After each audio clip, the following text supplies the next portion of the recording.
hello to the audience in the room, to everybody here, and of course also online.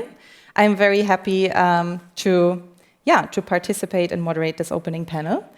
Let me start by introducing myself very quickly. Laurent already did it. I'm an Antonakis Senior Program Officer here at SwissPeace for Gender and Peacebuilding. And over the past 10 years, I have conducted research on gender and intersectional approaches and mobilizations for social justice.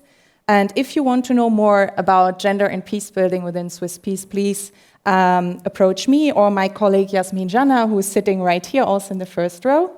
So this is my first time at the Basel Peace Forum, and I think that this panel lays the ground of the overarching theme of borders on multiple levels, but I will pick two. So first, it is because of borders that I am standing here now alone. I will be joined by one other participant, and the other one will be online.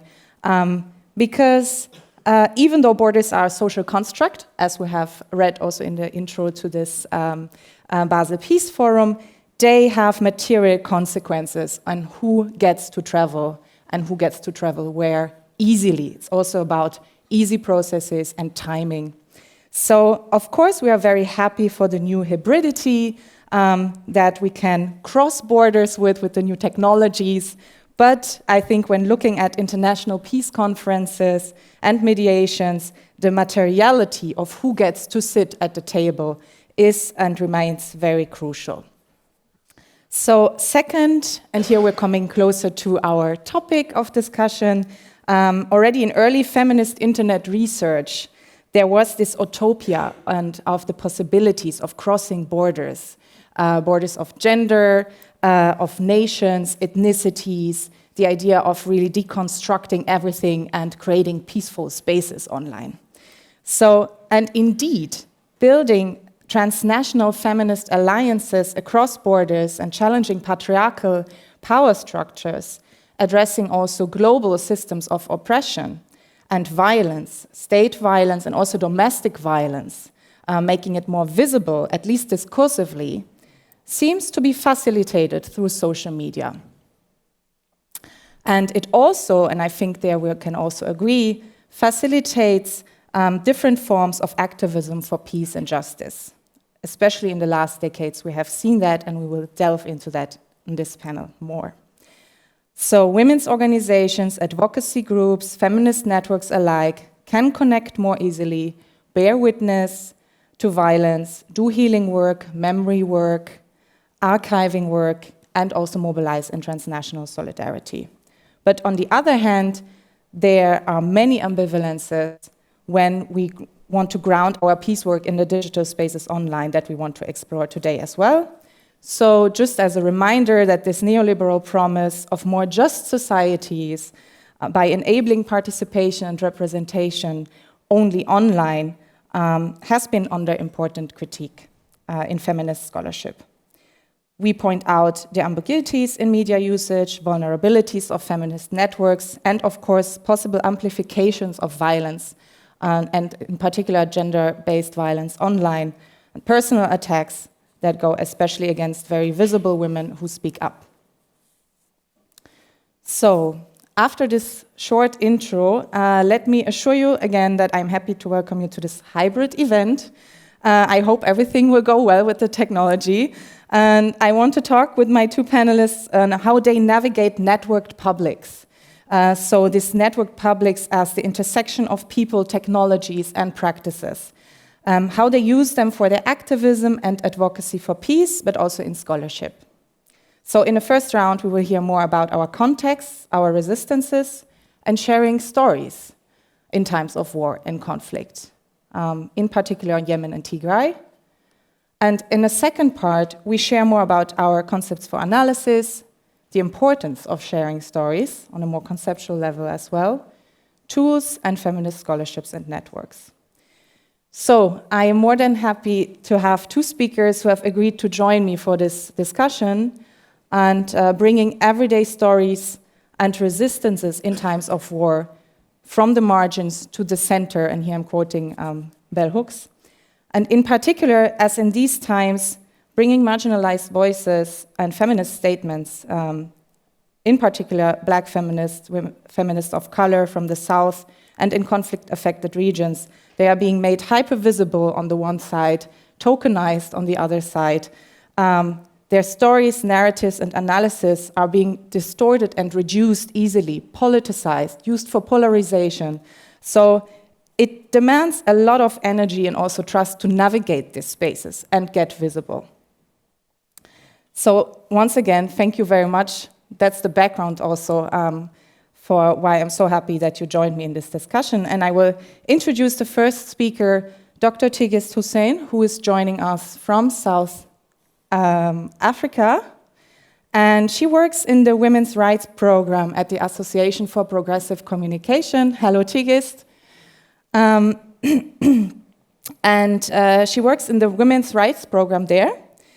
She's the project coordinator and feminist research lead in the Feminist Internet Research Network project, and also postdoc researcher at the Hub for Decolonial Feminist Psychologies in Africa, Department of Psychology at the University of Cape Town. And her research interests focus on the exploration of a digital Pan-African constellation of feminist activism for social justice across the continent. So welcome, Tigist, and thank you so much for joining us.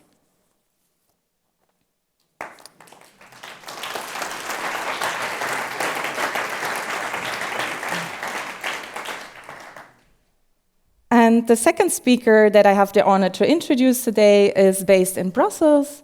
Atiaf Said Alwazir is a Yemeni researcher and activist focused on gender and human rights and the intersection of art and politics.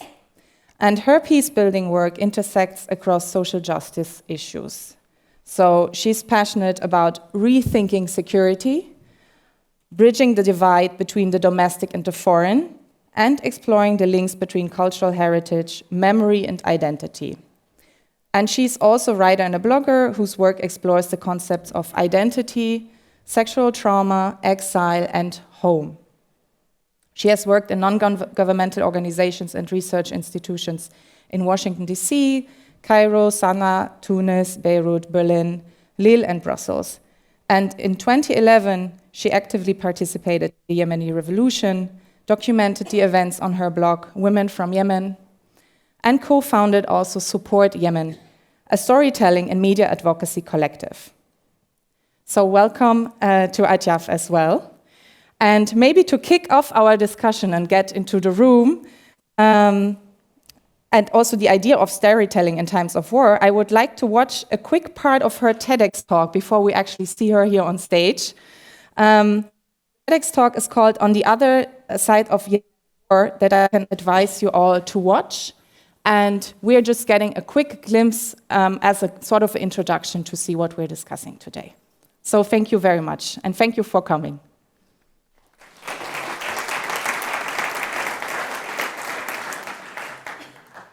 To show suffering in order to advocate for a cause. In my own activism, that's often what I did. And I still do that, but now I try to also show the other side. I try to show stories of resilience, because as much as we need to talk about the war machine and the arms trade and war crimes, we must also counterbalance that with stories of how people survive when all hell breaks loose. Because this too is part of their narrative. We need to tell all the stories of war, because perceptions of reality are reinforced by the stories we tell ourselves. We need to tell the stories of ordinary people doing ordinary yet extraordinary things, because they are the ones truly building peace. Peace isn't just the end of fighting. It's the mending of broken hearts and stitching of life back together. We need to say that in real life, even in tragedy, humor is still present. Life is still present, even in war, even in misery. We need to share our own memories, our own stories, our own jokes, in order to begin the process of collective healing. Share your memory, share your story, share your jokes, and I'll share mine. I'll share mine with all of you, and I'll share mine with my children, just like my parents shared their stories with me. This is my resistance, and I urge you to join the resistance. The resistance, and now she's joining me on the panel.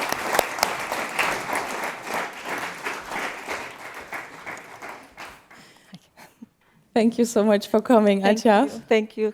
Can you hear me? Yeah, we can hear you well. So maybe I just follow up with what the last sentence that we heard, join the resistance. How have social media helped you in creating this resistance? Back then in the Change Square in Sana'a, but also maybe evolving. So we're happy to what you have to share with us. Well, thank you for inviting me to be here. It's always awkward to watch yourself, you know, on a video. But I'm okay. I'm gonna take you back a little bit to 2011 because I believe that history is really important and archiving is really very, very important for our own collective memory. Is this? Yeah. Oh, wait. We see a picture. No. Okay. This picture here, and all the photos I'm showing you are personal photos that I took during the time. This place is a place that we called Change Square in Sana'a, Yemen. And it's where we had our sit-in. We stayed there for over a year. And it was the number of women that participated in these protests was really unprecedented. Of course, we had protests long before then, years before then, but the sheer number of women in the public sphere was unprecedented, and it became an iconic moment for women, the women's movement in the country, and a source of pride, I would say, for many Yemeni citizens. And it wasn't just women from a certain area, you know, it was women from all backgrounds that were there, young, old, urban, women from very different backgrounds, as you see in some of the photos, and they played a really important role at the time, right? They organized protests, they organized, okay, what are our demands as women? They led some of the protests as well. They were there to help the wounded, they cooked, they sang, they recited poetry, a number of things, right? And the vibrancy of the square at the time, the vibrancy and the joy and the creativity wasn't really, I would say, wasn't really documented in the mainstream media, right? Because when Yemen was rarely talked about in the media, but when it was often from a victimization standpoint or very sensationalist. And we felt, many of us felt that this part of our collective resistance was missing from the narrative, right? And so I and many others wanted to share what was happening in the square, the good and the bad, right? So that we see a whole picture. Thank you. So we see the whole picture of what was happening, not just, you know, when the blood happens, right? And so I tried to document every single day, whether it's through photographs, through super bad quality videos at the time. Then, yeah. I learned much better. I can take better videos now.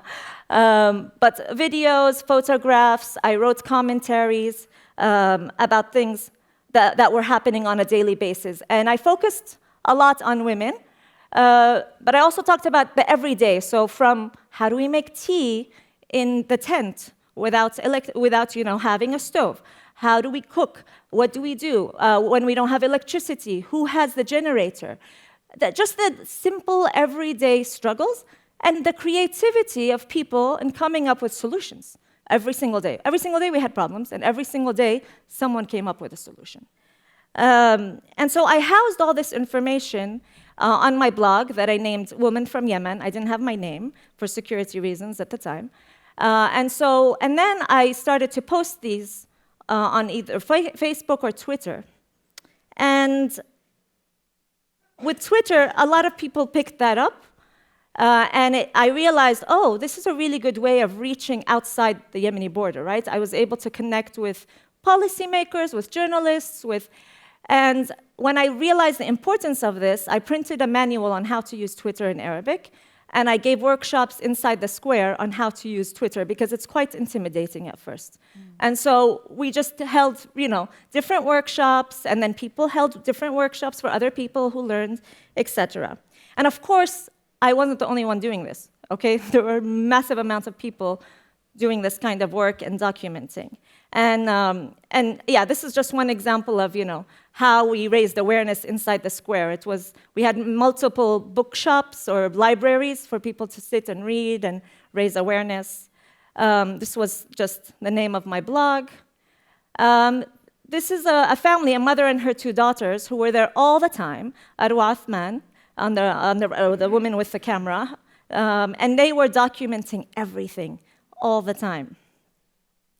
And about, I think, a couple of months after the start of the revolution, a filmmaker, a friend of mine, came up with the idea of starting a storytelling collective with videos that we called eventually Supports Yemen, because we wanted global solidarity with the peaceful revolutionaries, right? And our first video, I think I will show you just a short clip of it. Mm-hmm. Oops.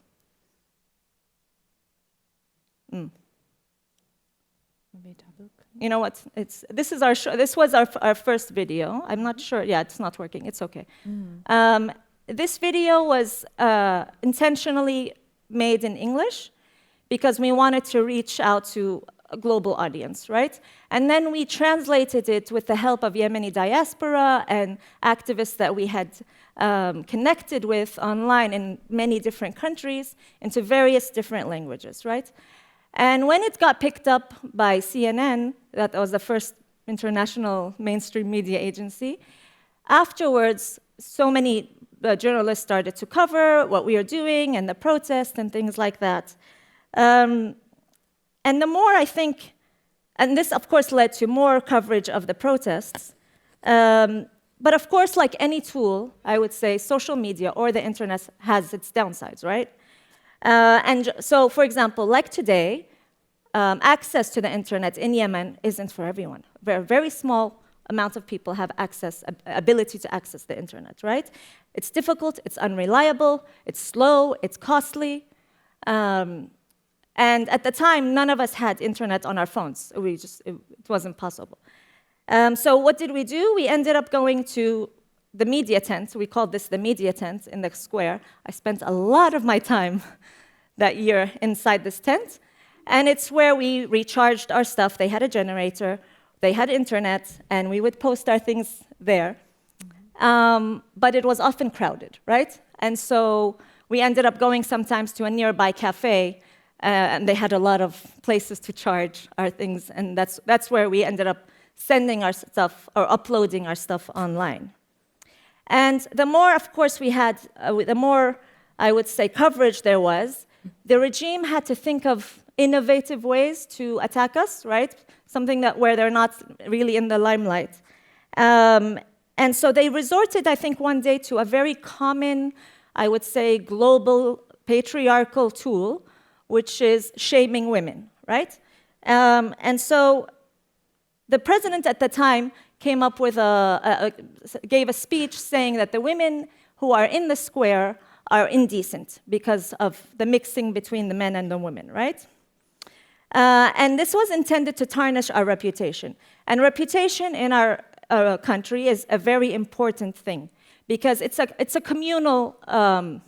We have we don't want to impact our community. And what is said about me may impact my community, may impact my family. And so you have to think twice before doing anything because of that, right? And while in the past women, marched together side by side, men and women, we were working together from the beginning of the protests. We ate together. That's me sipping water. After the president's speech, that became problematic because, of course, women were irate. We were angry at these comments, and we refused to, we continued our work. But some men inside the square decided that it wasn't worth jeopardizing the reputation of the revolution. So ladies, why don't you stay? And we will march. It's for your own protection. And of course, we were not having that, right? And so that caused a bit of a split in the movement at the time. And I want to say that this shaming tactic was not just on the ground, it also was online, right? And so a lot of the women who were activists or in politics had smear campaigns against them, threats against them, digital threats, systemic online attacks, and a lot of it was using shame, personal stories. Nothing that has to do with politics, but something to shame you, call you indecent, for example. And I was a victim of one of these attacks. So one time, for example, I used to receive many online threats, and on Twitter, on Facebook, and one of those on YouTube said something like, "Do you want to end up like your grandfather or your father?" Now, to give you context, I come from a political family. My grandfather was beheaded. He was a revolutionary at the time, and for his political cause, he was killed. And my father, who's sitting here, was imprisoned. And so the reference of this message is, you'll either be killed or imprisoned. And the second thing was, we know who you are, even if you're using a pseudonym. We know who you are. Of course, that scared me, but we had to move on. I think a year later, there was another attack, which was a smear campaign. Tell me if I'm going over. There was a smear campaign, and this smear campaign started on Facebook, then Twitter, and then it went to print. So this is my picture in Yemen. And it was filled with lies and personal attacks after I wrote an article in The Guardian criticizing a high member of the military, something we don't do. We're not supposed to do, right? So they hacked into my personal computer, took my photos, shared my photos, called me indecent, attacked me for marrying a foreign man, all these personal things, but nothing about my politics, right? Or my article. It was just personal stories. And of course, this impacted me in many ways. It made me more scared. I was afraid that this would impact my family, my community, how it would, their reputation. But I had the support of my family, luckily, and my friends, well, as other women may not. And this attack can be sometimes a death sentence. And people don't take it seriously because it's online. They don't realize that the online and the offline are connected, both in solidarity and in attacks. They feed into each other. And online, it lasts a long time, right? So unless you try and attempt to delete all this stuff. So if there's a lie about you, it's going to stay there. And it's going to impact you for a long, long time. And 10 years later now, 11, or was it 12 already? I still receive sometimes messages, right? I still receive. And this one, for example, it's me and my husband at the time. And it's all lies, fabricated lies, storytelling. They should write creative stories, these guys, because they come up with very elaborate stories, right? And this is a man I don't know, from Saudi Arabia, I believe, who has 400,000 followers plus on Twitter, and shared this, and it's got retweeted, and it's attacks on me and my husband. And the first one, which I didn't say, this one, it's calling for the death of my husband, this one. So it's direct threats, and yeah, I think I'll stop here just to say that the digital and the non-digital both feed into each other. And maybe, I don't know, maybe in the second part I can say about now, or do you want Yeah, no, maybe we bring in Tigist. Yes, perfect. First, thank you very much also for exploring and taking us really on this journey and really understanding the ambivalences. I think now we're hearing the video. Thank you. So I would like to bring in Tigist because we have heard stories from Atiaf now. I was wondering, how can you relate? Where can you relate? Maybe also speaking from your position, are there patterns that we can discern? The floor is yours. Please share your thoughts with us. Thank you. Thank you, Anna and Atiaf. Can you hear me clearly? Yes. Okay. I guess a very interesting story, very powerful story. Thank you for sharing, Atiaf. Very grateful that you are here and that I get to know you. My entrance into and trying to understand the digital mobilization, specifically from feminist perspective, starts around 2010, of course, with the in Tunisian and Egyptian revolution. But after that, also being living outside of the country and seeing how people do mobilize to get things done, like being part of the Bring Back Our Girls conversations, being part of the someone said to Saudi Arabia that was trying to talk about the domestic workers being under crackdown by the Saudi Arabian government, and specifically the majority being Ethiopian. And so that is where it starts. And then, of course, me being recruited in the academic spaces, I've been interested in researching this phenomenon.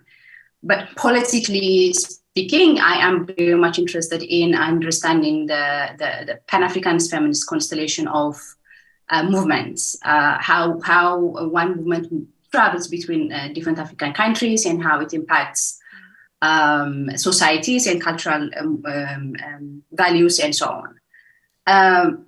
But again, as an Ethiopian, specifically also coming from the Horn of Africa, which is a place where there is a consistent vibration of violence, meeting with revolutionary beings. So there is that consistent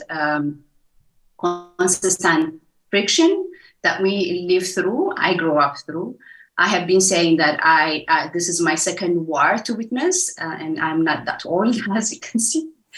And it's heartbreaking. I smile because it just doesn't make sense to live in that space.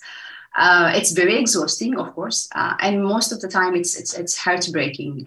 But at the same time, contemporarily, the war in Tigray has shown us how social media mobilization can be a very instrumental, tool to advocate for and against for violence and war, and then not so far away from it is Sudan. Sudan has had its own revolutionary movement which is continuous, even though it is not in the mainstream media. That there has been a lot of mobilization online spaces.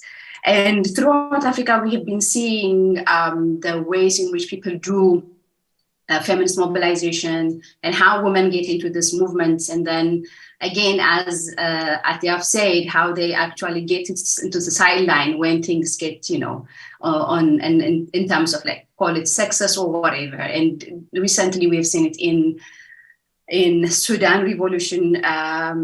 We have seen it in where I am currently located in South Africa with the student movements, and how it starts to be one of the most progressive feminist movement that in the African continent that actually start carrying intersectionality and very open for the LGBTIQ community, and was just so promising. But then at some point, with the women and the feminists in that space kind of felt like, okay, there is still internally a patriarchal conversation that's going on.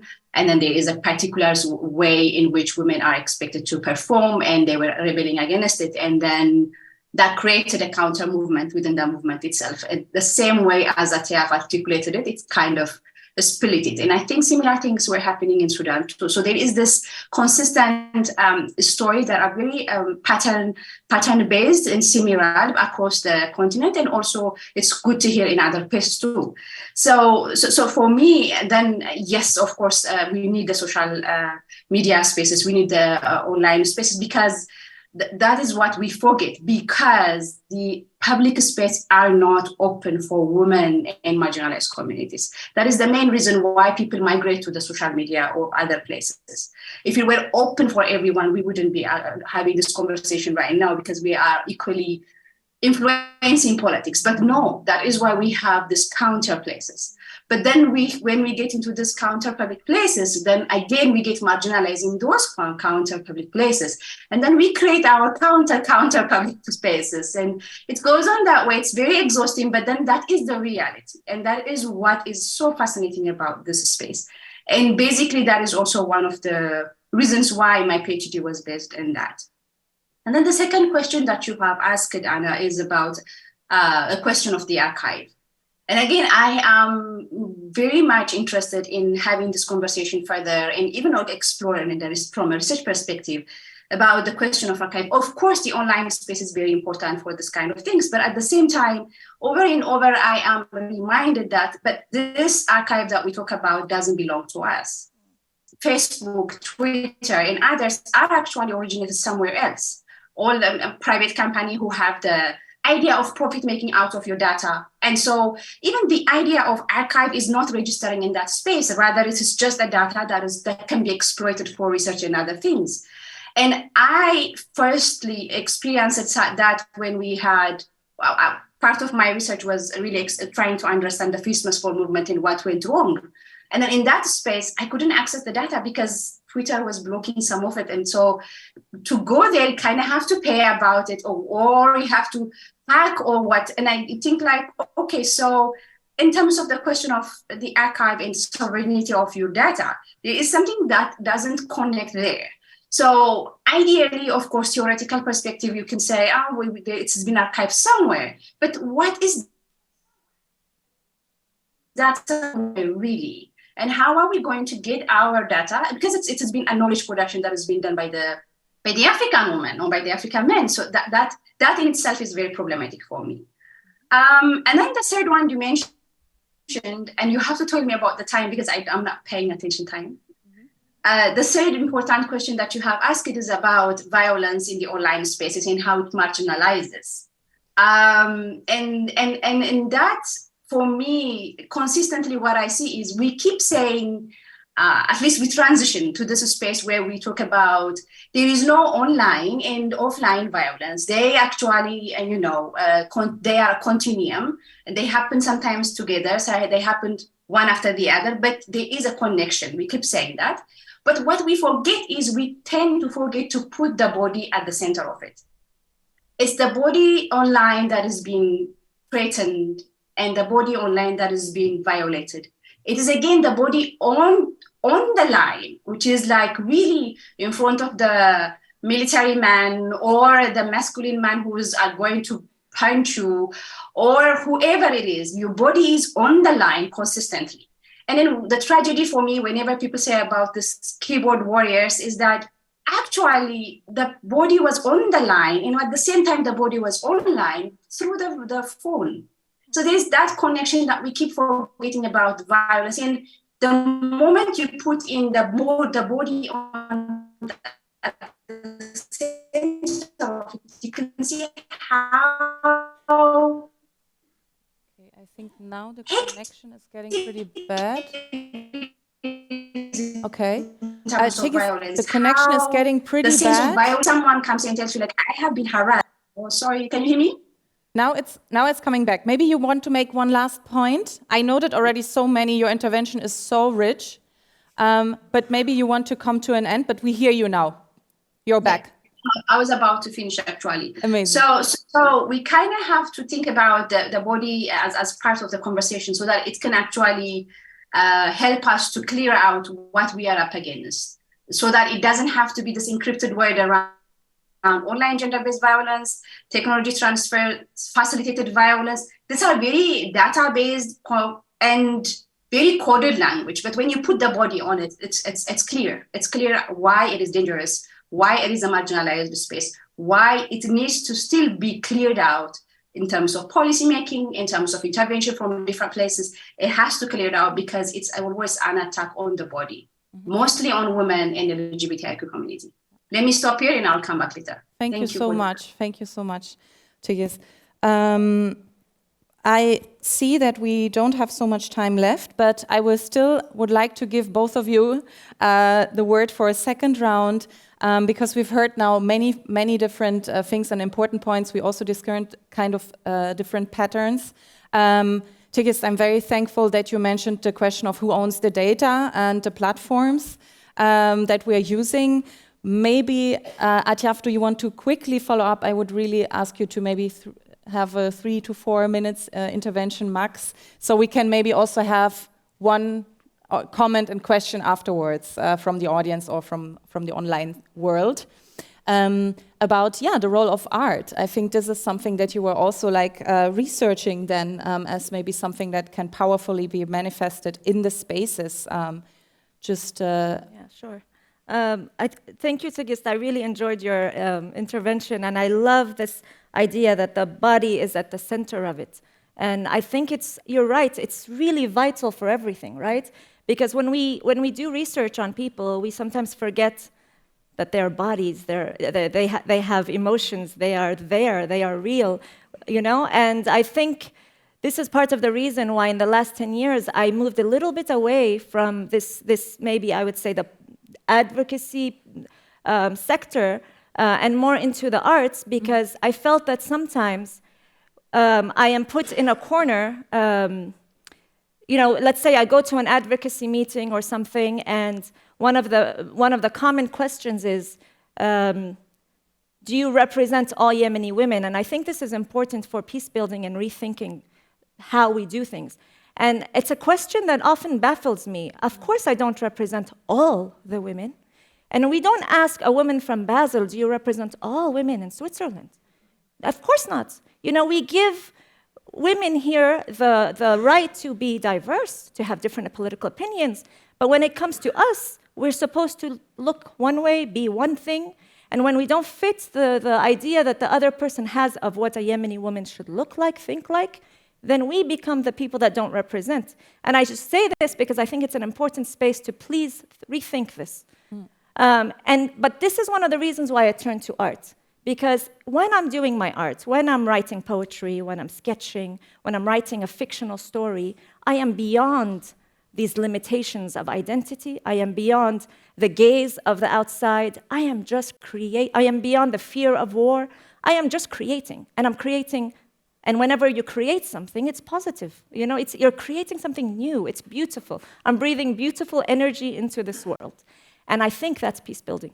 Mm-hmm. And I think we should think of peace building from the very start, from the minute, right?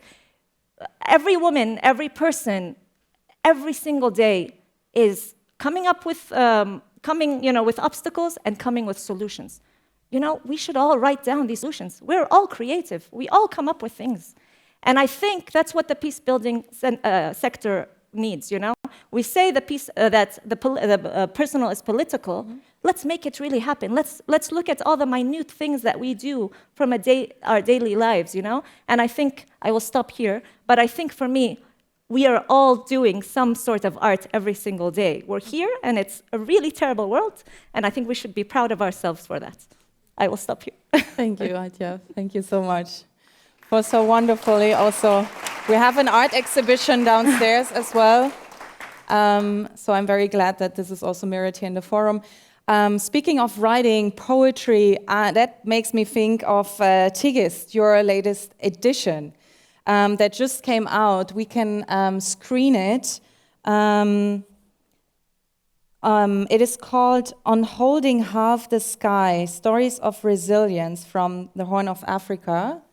You can see it here. It's genderit.org. If it's a website you don't know yet, you should go and look it up. And of course, read the editorial and all the wonderful stories and analysis that Tigist and co-author Dr. Dima Mahmoud have brought together.